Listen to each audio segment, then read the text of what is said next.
Fátima, Portugal.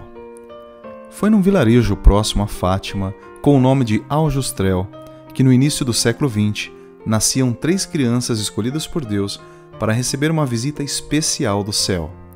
Por meio delas, uma mensagem de paz ressoaria nos 4 cantos da terra. Um convite à conversão, à oração e ao sacrifício, para que os homens mudassem de vida e buscassem a Deus de todo o coração. Os nomes das crianças, hoje muito conhecidos, eram Lúcia, Francisco e Jacinta. Lúcia dos Santos, a mais velha dentre as 3, era a filha caçula de Antônio dos Santos e Maria Rosa. Francisco e Jacinta, primos de Lúcia dos Santos, eram filhos de Olímpia de Jesus e de Manuel Marto. A família de Lúcia era proprietária de uma porção de terra conhecida como Cova da Iria, onde costumava criar algumas ovelhas. Quando Lúcia ainda era criança, recebeu autorização da família para cuidar de seus rebanhos.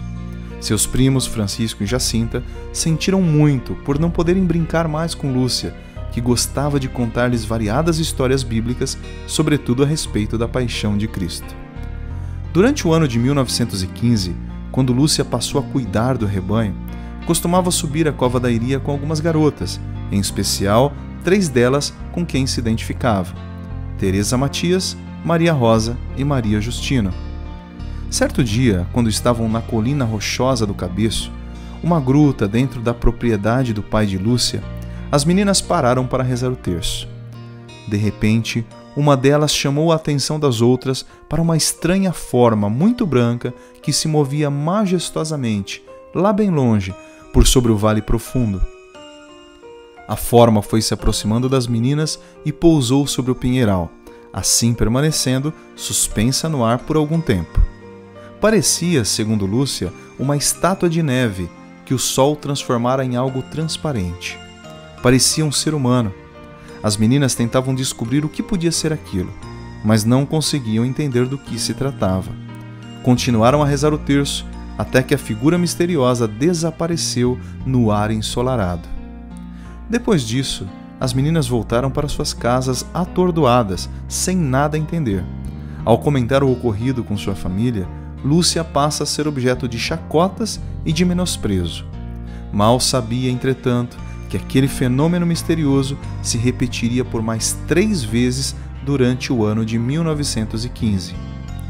Francisco e Jacinta receberam mais tarde a autorização da família para pastorearem com Lúcia na Cova da Iria. Alegres, subiam com Lúcia para aquela localidade, cantando, brincando e rezando com ela. As canções variavam entre religiosas e seculares, mas havia sempre muita alegria entre eles. Depois de comerem seus lanches, costumavam rezar o terço, mas de forma distraída. Rezavam apenas a primeira parte das orações, Ave Maria, Pai Nosso, passando ligeiramente os dedos nas continhas do rosário. Naqueles tempos, o mundo vivia na expectativa da Primeira Guerra Mundial. Em março de 1916, Portugal entrava oficialmente na guerra. Dias antes, o Papa Bento XV alertara ao mundo sobre os danos irreversíveis que uma guerra poderia ocasionar. Mas o mundo preferiu dar as costas ao pedido do Papa e à paz, optando pela guerra. No mesmo ano de 1916, as crianças foram surpreendidas por uma visita celestial, a visita do Anjo da Paz, do Anjo de Portugal. O fato se deu assim. Enquanto cuidavam do rebanho, as crianças sentiram um vento muito forte soprar. Assustados, foram verificar o que era aquilo. Viram então bem longe, por cima das oliveiras, uma luz que se movia sobre o vale e que parecia vir até eles. Era a mesma imagem luminosa e transparente que Lúcia e as outras meninas tinham visto por 3 vezes no ano anterior. Ela o definira como alguém embrulhado num lençol, mas agora com raios refulgentes, mais brancos do que a neve. Quando se aproximou dos pastorinhos, notaram que era a forma de um jovem dos seus 14 a 15 anos, mais branco que a neve e transparente como cristal iluminado pelo sol. Notaram claramente que o ser possuía um rosto humano de indescritível beleza, e ali o ficaram contemplando. De repente, o jovem se dirige às crianças dizendo: Não temais, sou o Anjo da Paz, orai comigo. Ajoelhou-se, curvou-se até tocar o chão com a fronte e rezou: Meu Deus, eu creio, adoro, espero e amo-vos. Peço-vos perdão para os que não creem, não adoram, não esperam e não vos amam. Repetiu essa oração mais 2 vezes e depois, levantando-se, disse: Orai assim: os corações de Jesus e Maria estão atentos à voz das vossas súplicas. Em seguida, desapareceu, dissolvendo-se na luz do sol. Assombradas com essa aparição, as crianças voltaram para casa e combinaram não contar nada disso a ninguém. Todavia, a menina mais nova, Jacinta, não pôde se conter e acabou comentando com sua mãe o que tinham visto, mas não foi levada a sério. A segunda aparição do anjo deu-se umas semanas depois. Ao meio-dia, quando brincavam junto do poço, viram subitamente junto deles a mesma figura. Que fazeis? Perguntou-lhes. Orai, orai muito. Os corações santíssimos de Jesus e Maria têm sobre vós desígnios de misericórdia. Oferecei constantemente ao Altíssimo orações e sacrifícios. Lúcia perguntou: Como nos havemos de sacrificar? De tudo que puderdes, oferecei a Deus sacrifício em ato de reparação pelos pecados com que ele é ofendido e de súplica pela conversão dos pecadores. Atraí assim sobre a vossa pátria a paz. Eu sou o anjo da sua guarda, o anjo de Portugal. Sobretudo, aceitai e suportai com submissão o sofrimento que o Senhor vos enviar. E desapareceu. A mensagem do anjo era clara. Por meio das orações dos pastorinhos, Portugal encontraria a paz. Francisco não podia ouvir o anjo, apenas Lúcia e Jacinta. As crianças não entenderam profundamente o significado daquelas palavras, mas começaram uma verdadeira disputa para ver quem fazia mais sacrifícios. Às vezes, ficavam horas prostrados rezando a oração ensinada pelo anjo. No outro dia, quando entretidos na Gruta do Cabeço, decidem rezar a oração do anjo, são surpreendidos pela terceira aparição. De súbito, a mesma luz cristalina novamente brilhava sobre o vale e o anjo tornava a aparecer-lhes, belo, resplandecente, deslumbrante, suspenso no ar. Agora trazia numa das mãos um cálice e com a outra segurava a hóstia. Deixou-os suspensos no ar, prostrou-se por terra e disse: Santíssima Trindade, Pai, Filho e Espírito Santo, adoro-vos profundamente e ofereço-vos o preciosíssimo corpo, sangue, alma e divindade de Jesus Cristo, presente em todos os sacrários da terra, em reparação dos ultrajes, sacrilégios e indiferenças com que ele mesmo é ofendido. E pelos méritos infinitos do seu Santíssimo Coração e do Coração Imaculado de Maria, peço-vos a conversão dos pobres pecadores. Repetiu 3 vezes essa oração, depois levantou-se, tomou novamente o cálice e a hóstia nas mãos, dizendo: Tomai e bebei o corpo e sangue de Jesus Cristo, horrivelmente ultrajado pelos homens ingratos. Reparai os seus crimes e consolai o vosso Deus. Viram então umas gotas de sangue que se desprendiam da hóstia e caíam no cálice. O anjo colocou a hóstia entre os lábios de Lúcia. A Jacinta e a Francisco deu-lhes a beber do cálice. Prostrou-se novamente em adoração e repetiu 3 vezes a mesma prece. Lúcia e Jacinta rezavam com ele e Francisco acompanhava-as, pois não ouvia as palavras do anjo. E pela última vez, o anjo da paz se desvaneceu no meio da luz ofuscante do sol. Apesar da experiência magnífica com o anjo, mal podiam esperar por aquilo que em breve lhes aconteceria. No dia 5 de maio de 1917, o Papa Bento XV publicava uma encíclica na qual lamentava os horrores da guerra. No mesmo documento, ele pedia a intercessão da Santíssima Virgem naquele momento de tanta desolação. Dizia ele: com a mais acendrada confiança, desejamos pôr nas mãos da Santíssima Virgem a súplica dos seus filhos aflitos. Nesta hora angustiosa, recorramos todos à excelsa Mãe de Deus que nos há de salvar. E acrescentou à ladainha do terço a invocação: Rainha da Paz, rogai por nós.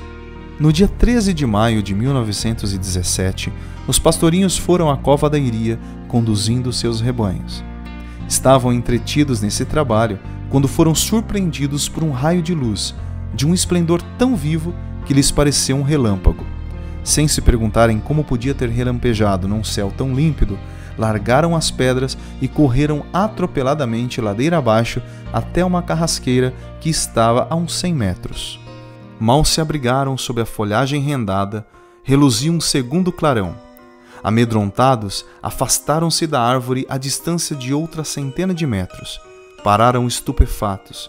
Bem diante deles, na copa de uma azinheira, de cerca de 1 metro de altura e de folhas lustrosas, cercadas de espinhos, viram uma esfera de luz, e no centro uma senhora, vestida toda de branco, mais brilhante que o sol, espargindo luz, mais clara e intensa que um copo de cristal, cheio d'água cristalina, atravessado pelos raios do sol mais ardente. O seu rosto era de uma beleza indescritível. Tinha as mãos juntas, em atitude de quem reza, apoiadas no peito. Da mão direita pendia um terço.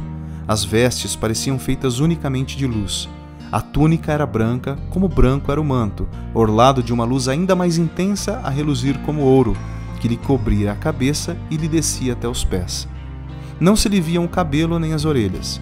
As feições, Lúcia nunca conseguiu descrevê-las. Foi-lhe impossível fixar nesse rosto celestial o seu olhar aturdido. Cegava.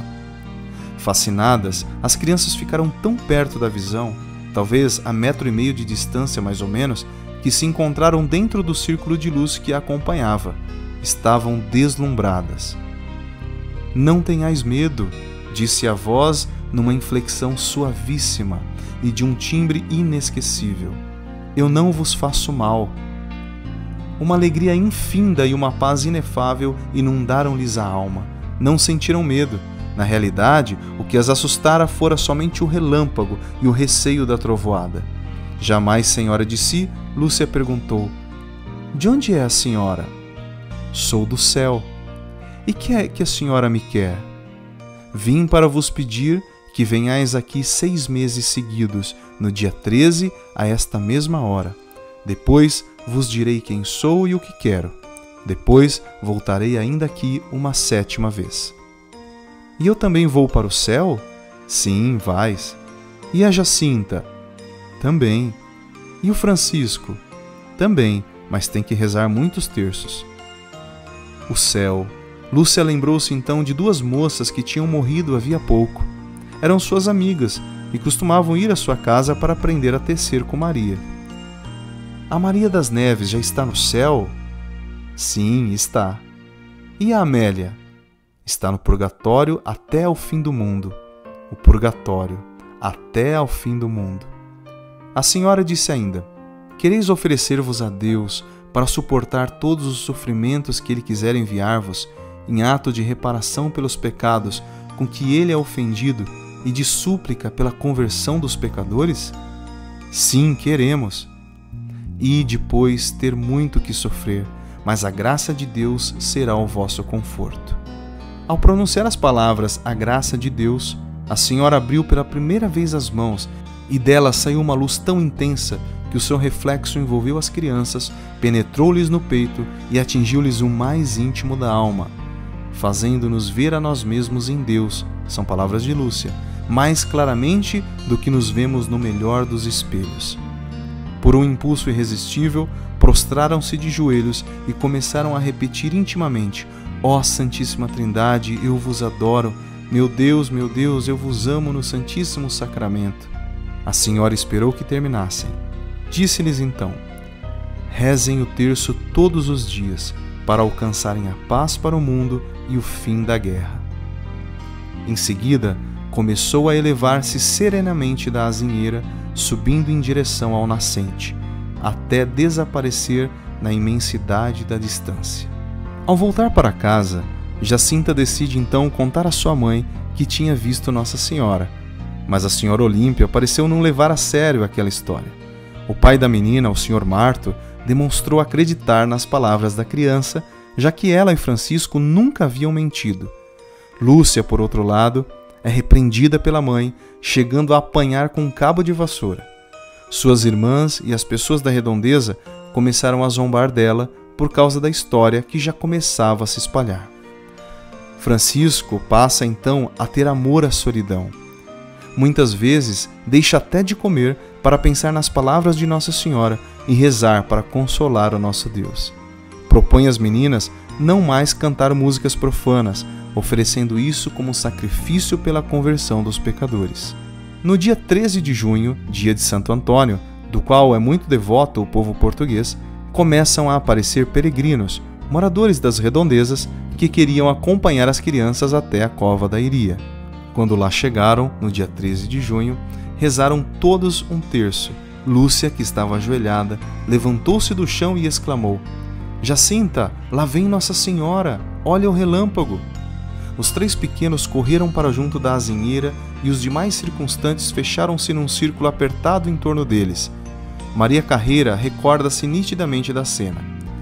Ajoelhamo-nos sobre as moitas e os tojos. Lúcia levantou as mãos como em oração e eu a ouvi dizer: "Vossa Messê mandou-me aqui vir. Faça o favor de dizer o que quer." Começamos então a ouvir uma coisa assim, a modo de uma voz muito fina, mas não se compreendia o que se dizia. Era como um zumbido de abelha. Alguns dos presentes notaram que a luz do sol diminuía de intensidade nos minutos seguintes, apesar de o céu estar sem nuvens. Outros disseram que, um momento antes de Lúcia ter começado a falar, a copa da azinheira, coberta de rebentos, parecera curvar-se como se estivesse debaixo de um peso. No seu relato, simples, mas expressivo, Lúcia diz que perguntou: "O que a senhora quer de mim?" A senhora respondeu: "Quero que venhais aqui no dia 13 do mês que vem, que rezeis o terço todos os dias e que aprendais a ler. Depois direi o que quero." Lúcia pediu-lhe a cura de um doente. Se converter, curar-se-á durante o ano. "Queria pedir-lhe para nos levar para o céu", continuou a menina. "Sim, a Jacinta e o Francisco levo-os em breve, mas tu ficas cá mais algum tempo. Jesus quer servir-te de ti para me fazer conhecer e amar. Ele quer estabelecer no mundo a devoção ao meu imaculado coração." "Fico aqui sozinha?" perguntou Lúcia assustada. "Não, filha. E tu sofres muito? Não desanimes. Eu nunca te deixarei. O meu imaculado coração será o teu refúgio e o caminho que te conduzirá até Deus." Ao dizer estas últimas palavras, abriu as mãos, tal como fizera na aparição anterior, e comunicou-lhes outra vez a luz que lhe jorrava das palmas em 2 feixes vivíssimos. As crianças ficaram envolvidas num esplendor celestial. "Nela nos víamos como que submergidos em Deus", escreveu Lúcia. A Jacinta e o Francisco parecia estarem na parte dessa luz que se elevava para o céu, e eu na que se espargia sobre a terra. À frente da palma da mão direita de Nossa Senhora estava um coração cercado de espinhos que parecia estarem-lhe cravados. Compreendemos que era o Imaculado Coração de Maria, ultrajado pelos pecados da humanidade, que queria reparação. Quando a grandiosa revelação se desvaneceu, a Senhora, envolta ainda na luz que irradiava, elevou-se sem esforço da pequena árvore e deslizou suavemente na direção do leste, até desaparecer de todo.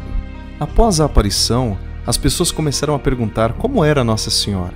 Se era bonita, se parecia com as imagens sacras, se era parecida com alguma pessoa bonita que conheciam. Mas as crianças sempre respondiam que a beleza de Nossa Senhora era tão grande como jamais se viu alguém assim sobre a face da terra. A mãe de Lúcia queria, porém, levar a menina até a casa do prior, para que desmentisse toda essa história. E foi exatamente o que ela fez. Ao ser interrogada pelo sacerdote, Lúcia demonstrou veracidade em sua fala. O padre, por sua vez, deixou uma questão na cabeça de Lúcia. Isso seria obra de Deus ou do demônio? Diante dessa dúvida cruel, Lúcia decide então não mais ir à cova da Iria. Ao saberem disso, Francisco e Jacinta ficaram muito tristes e passaram então a insistir com Lúcia para que voltasse ao lugar das aparições. Depois de muito insistirem, a menina decide então que sim, irá ao encontro de Nossa Senhora novamente. No dia 13 de julho, quando estavam no mesmo lugar à espera da Virgem Santíssima, Lúcia exclamou: "Tirem os chapéus! Tirem os chapéus, que já aí vem Nossa Senhora!" Repentinamente, o sol perdeu o brilho e uma aragem fresca soprou por sobre a serra. Nesse instante, o Sr. Marto viu algo de parecido a uma nuvenzinha acinzentada descer sobre a azinheira e, segundo disse, ouviu um sussurro, como de um moscardo dentro de um cântaro vazio, ou, mais pitorescamente, assim, uma coisa como quando a gente fala num telefone. Mas nem ele, nem Maria Carreira, nem o resto do povo conseguiram distinguir as palavras que só as crianças ouviam. Durante esse tempo, todos os estímulos do mundo sensível, a multidão, o sol, a brisa, todas as trivialidades de espaço e tempo tinham desaparecido para os pequenos videntes, arrebatados por uma força sobrenatural. Perceberam então aquele resplendor branco dentro do qual, uma vez mais, cheios de inefável alegria, viram a senhora deslizar sobre a copa da azinheira. "O que a senhora quer?" perguntou Lúcia como das outras vezes. "Quero que venham aqui no dia 13 do mês que vem, que continuem a rezar o terço todos os dias em honra de Nossa Senhora do Rosário para obter a paz do mundo e o fim da guerra, porque só ela lhes poderá valer." Lúcia disse: "Queria pedir-lhe para nos dizer quem é, para fazer um milagre com que todos acreditem que a senhora nos aparece." E a Virgem respondeu: "Continuem a vir aqui todos os meses. Em outubro direi quem sou, o que quero, e farei um milagre que todos hão de ver para acreditar." Nesse momento, Lúcia pensou em alguns pedidos que várias pessoas lhe haviam feito. "Não recordo bem quais foram", escreveu em 1941. "Do que se lembra é de que a senhora lhe insistiu na necessidade de rezar o terço, e acrescentou: sacrificai-vos pelos pecadores e dizei muitas vezes, em especial sempre que fizerdes algum sacrifício: ó Jesus, é por vosso amor, pela conversão dos pecadores e em reparação pelos pecados cometidos contra o Imaculado Coração de Maria." Ao dizer estas últimas palavras, abriu de novo as mãos como nos 2 meses passados. O reflexo pareceu penetrar a terra. São palavras de Lúcia escritas em 1941. "E vimos como um mar de fogo. Mergulhados nesse fogo, os demônios e as almas, como se fossem brasas transparentes e negras ou bronzeadas, com forma humana, que flutuavam no incêndio, levadas pelas chamas que delas mesmas saíam, juntamente com nuvens de fogo, caindo para todos os lados, como caem as faúlhas nos grandes incêndios, sem peso nem equilíbrio, entre gritos e gemidos de dor e desespero que horrorizavam e faziam estremecer de pavor. Os demônios distinguiam-se por formas horríveis e asquerosas, de animais espantosos e desconhecidos, mas transparentes como negros carvões em brasa. As crianças ficaram tão atemorizadas que recearam estar a ponto de morrer, como se não lhes tivesse sido dito que as 3 iriam para o céu. Depois de contemplarem esse espetáculo terrível, que nem Santa Teresa descreveu tão assustadoramente, ergueram os olhos em súplica desesperada para a senhora, que os contemplava com melancólica ternura. "Vistes o inferno, para onde vão as almas dos pobres pecadores. Para a salvar, Deus quer estabelecer no mundo a devoção ao meu Imaculado Coração. Se fizerem o que eu vos disser, salvar-se-ão muitas almas e terão paz. A guerra vai acabar, mas se não deixarem de ofender a Deus, no reinado de Pio XI começará outra pior. Quando virdes uma noite iluminada por uma luz desconhecida, sabei que é o grande sinal que Deus vos dá de que vai punir o mundo pelos seus crimes por meio da guerra, da fome e de perseguições à Igreja e ao Santo Padre. Para o impedir, virei pedir a consagração da Rússia ao meu Imaculado Coração e a comunhão reparadora nos primeiros sábados. Se atender aos meus pedidos, a Rússia se converterá e terão paz. Se não, ela espalhará os seus erros pelo mundo, promovendo guerras e perseguições à Igreja. Os bons serão martirizados, o Santo Padre terá muito que sofrer, várias nações serão aniquiladas. Por fim, o meu Imaculado Coração triunfará. O Santo Padre consagrar-me-á à Rússia, que se converterá, e será concedido ao mundo algum tempo de paz. Em Portugal, conservar-se-á sempre o dogma da fé. Isto não dirás a ninguém. Ao Francisco, sim, podeis dizer. Quando rezardes o terço, dizei depois de cada mistério: ó meu Jesus, perdoai-nos, livrai-nos do fogo do inferno, levai as almas todas para o céu, principalmente aquelas que mais precisarem. Seguiu-se um momento de silêncio. A multidão parecia pressentir a solenidade apocalíptica dessa comunicação sobrenatural. Não se ouvia um único som. As crianças, o povo, o vento, tudo estava em absoluto silêncio. Finalmente, Lúcia, pálida como um cadáver, aventurou-se a perguntar com a sua voz de timbre enternecedor: "A senhora não quer mais nada?" "Não, hoje não te quero mais nada." Com o último olhar repassado de afeto, a senhora desvaneceu-se como de costume. Lúcia concluiu o terrível relato da terceira aparição nestes termos, e, como de costume, começou a elevar-se em direção ao nascente até desaparecer na imensa distância do armamento. No mês seguinte, em agosto, Jacinta começa então a ter visões proféticas sobre a Segunda Guerra Mundial. Num dia abrasador de verão, foram ao Cabeço e mal chegaram, prostraram-se por terra e rezaram as orações do anjo.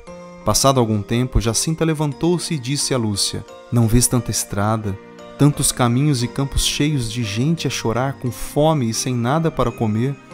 E o Santo Padre numa igreja, diante do Imaculado Coração de Maria, a rezar? E tanta gente a rezar com ele?" Certo dia, Jacinta também disse a Lúcia: "Não sei como foi, eu vi o Santo Padre numa casa muito grande, de joelhos, diante de uma mesa, com as mãos na cara, a chorar. Fora da casa estava muita gente, e uns atiravam-lhe pedras, outros rogavam-lhe pragas e diziam-lhe muitas palavras feias. Coitadinho do Santo Padre, temos que pedir muito por ele." Indo um dia à casa dos Marto, Lúcia achou-a certa vez sentada na cama, quieta e muito pensativa, com o olhar perdido.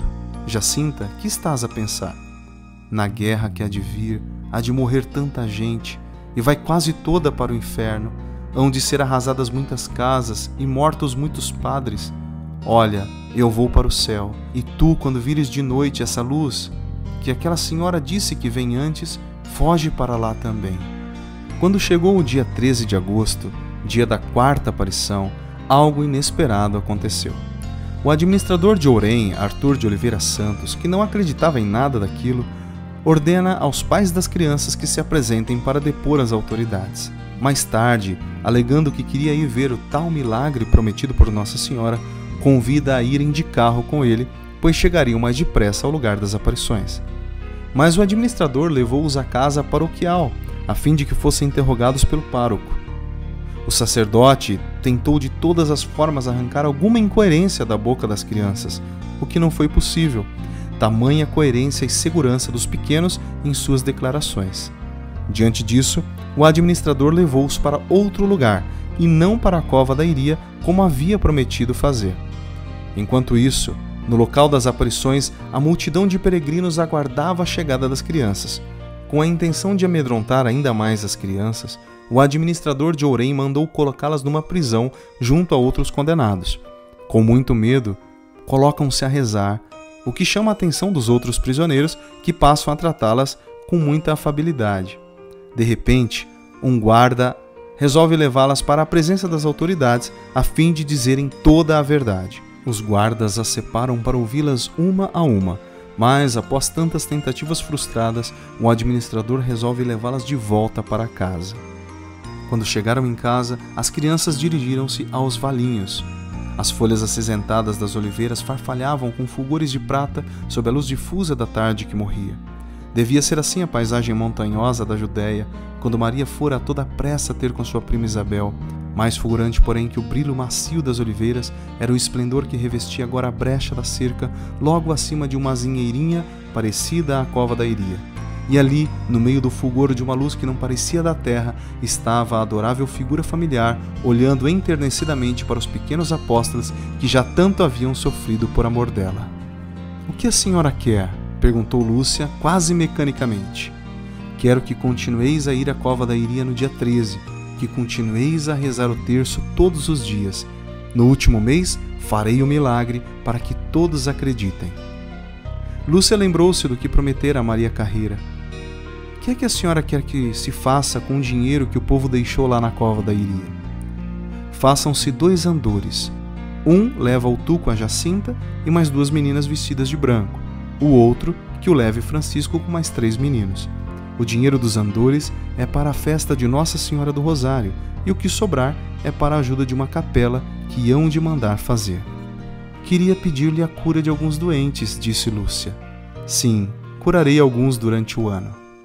Fez uma pausa e continuou, depois de muito séria: rezai, rezai muito, e fazei sacrifícios pelos pecadores, que vão muitas almas para o inferno, por não haver quem se sacrifique e peça por elas.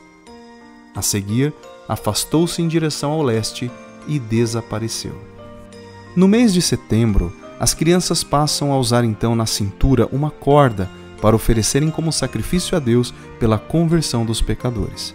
Até que no dia 13, dia da quinta aparição, Nossa Senhora se apresentará diante dos pequenos novamente. Disse Nossa Senhora: continuai a rezar o terço para alcançarem o fim da guerra. Em outubro virá também Nosso Senhor, Nossa Senhora das Dores e do Carmo e São José com o menino Jesus para abençoarem o mundo. Deus está contente com os vossos sacrifícios, mas não quer que durmais com a corda, trazei-a só durante o dia.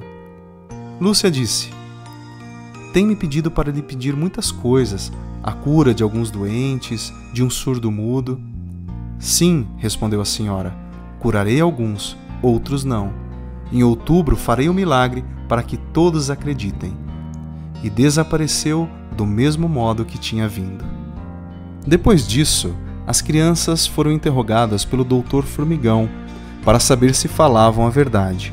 Acabado o longo interrogatório, os pastorinhos voltaram à sua vida de penitência em favor das almas. O mês de outubro era o mais esperado de todos os meses. Seria nesta última aparição que Nossa Senhora daria o sinal, o milagre, a fim de que o povo acreditasse em suas aparições e nas crianças. Na Cova da Iria havia uma multidão gigantesca de pessoas, ricas e pobres, advindas de muitos lugares. A madrugada toda foi regada por uma fina chuva que transformou o caminho até o lugar das aparições num verdadeiro lamaçal. Todos chegaram ao local com suas roupas molhadas e enlameadas. Já passava do meio-dia, quando Lúcia manda então que todos fechem os guarda-chuvas. Lúcia afirma que nunca soube por que disse isso, e um por um os presentes obedeceram, apesar de a chuva continuar a cair. Fechem os guarda-chuvas, repetiam de boca em boca, e todos esperavam pacientemente na chuva. Começavam a ouvir-se queixas e murmúrios de desapontamento, afirmando que Nossa Senhora estava demorando para aparecer. Então, repentinamente, Lúcia olhou para o nascente e disse a Jacinta: ó Jacinta, ajoelha-te, que lá vem Nossa Senhora, já vi o relâmpago. As pessoas mais próximas notaram que as suas feições se tornavam mais coradas e de uma beleza transparente.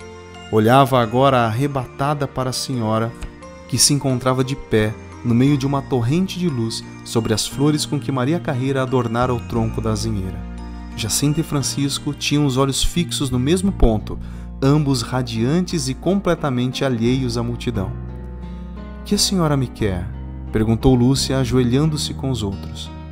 A chuva fina caía-lhe no rosto voltado para o alto.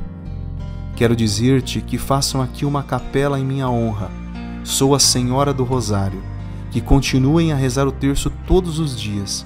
A guerra vai acabar e os militares voltarão em breve para suas casas. Disse Lúcia: tenho muitas coisas para lhe pedir, a cura de uns doentes e a conversão de alguns pecadores. A senhora respondeu: uns sim, outros não. É preciso que se emendem, que peçam perdão dos seus pecados. O seu rosto então tomou um ar sério. Não ofendam mais a Deus Nosso Senhor, que já está muito ofendido. Depois, a Senhora do Rosário abriu as brancas mãos, como das outras vezes, e pareceu a Lúcia que o esplendor que dependiam subia até onde devia estar o sol e se refletia com mais brilho que o fulgor da luz solar. Deve ter sido nesse instante que a multidão viu as nuvens entreabrirem-se como duas cortinas enormes e o sol aparecer entre elas no azul do céu como um disco luminoso. Muitos ouviram Lúcia gritar: olhem para o sol! Mas ela estava em êxtase e não se recorda de tê-lo dito. Estava completamente absorta na visão de algo que surgia no lugar onde devia encontrar-se o sol. Assim que Nossa Senhora desapareceu no esplendor que se irradiava das suas mãos abertas, apareceram no zênite 3 quadros sucessivos que simbolizavam os mistérios gozosos, dolorosos e gloriosos do Rosário. O primeiro era uma representação da Sagrada Família. Nossa Senhora vestida com a tradicional veste branca coberta com um manto azul, e, ao lado, São José com o menino Jesus nos braços, que pareciam abençoar o mundo com um gesto de mão em forma de cruz. Somente Lúcia contemplou a visão seguinte. Pouco depois, desvanecida essa aparição, vi Nosso Senhor e Nossa Senhora, que me dava a ideia de ser Nossa Senhora das Dores. Jesus Cristo parecia abençoar o mundo. Por último, pareceu-lhe ver ainda Nossa Senhora em forma semelhante a Nossa Senhora do Carmo, a Virgem Maria, Rainha dos céus e da terra, refúgio dos pecadores, consoladora dos aflitos, medianeira de todas as graças. A multidão nada viu de tudo isso, pelo menos não se conformou o boato de que alguns haviam visto a Senhora. O que todos presenciaram, porém, foi um fenômeno inaudito, quase apocalíptico. O sol brilhava no zênite como se fosse um imenso disco de prata. Brilhava com a intensidade normal e, no entanto, podia ser fitado sem que ofuscasse. Isso durou apenas um instante. Enquanto todos olhavam assombrados, a imensa bola começou a dançar. Essa foi a palavra com que todos os observadores a descreveram. Primeiro, viram-na girar rapidamente, como uma gigantesca roda de fogo. Depois de um certo tempo, parou. A seguir, voltou a girar sobre si mesma vertiginosamente, numa velocidade incrível. Finalmente, os bordos tornaram-se escarlates e espalharam-se pelo armamento, espargindo chamas vermelhas de fogo como um redemoinho infernal. Essa luz foi se refletindo na terra, nas árvores, nos arbustos, nas próprias faces voltadas para cima e nas vestes, tomando tonalidades brilhantes e cores diferentes: verde, vermelho, laranja, azul, violeta, as cores todas do espectro solar. Girando loucamente sob essa aparência por 3 vezes, o globo de fogo pareceu agitar-se, estremecer e depois precipitar-se em zigue-zague sobre a multidão. Um grito de terror saiu dos lábios de milhares de pessoas apavoradas que se ajoelharam na lama pensando ter chegado o fim do mundo. Alguns atestam que o ar se tornou mais quente nesse momento.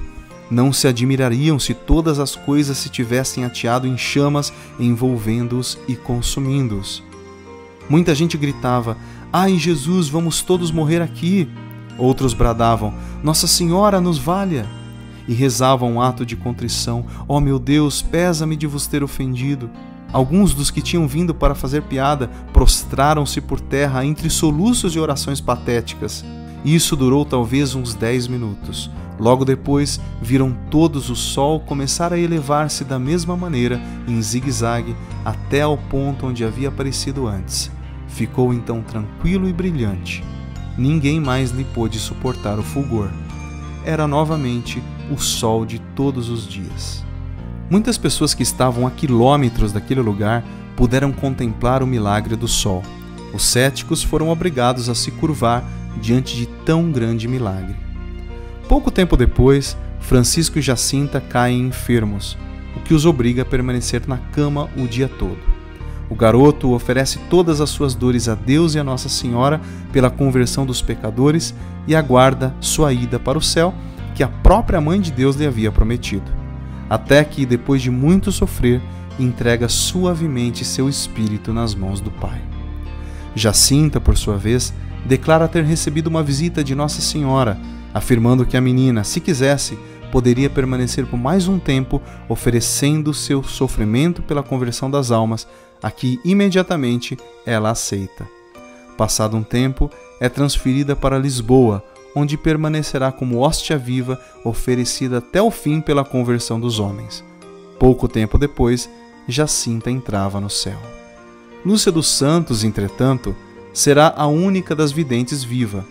Ela sabia muito bem que, conforme disse Nossa Senhora, teria de permanecer por mais tempo na terra, com a missão de difundir a devoção ao Imaculado Coração de Maria em todo o mundo. Por isso, achou-se por bem enviá-la ao convento, assumindo o nome de Maria das Dores. Mais tarde, irá para o Carmelo, tornando-se testemunha viva de tudo o que Nossa Senhora lhe mostrou até o seu último suspiro.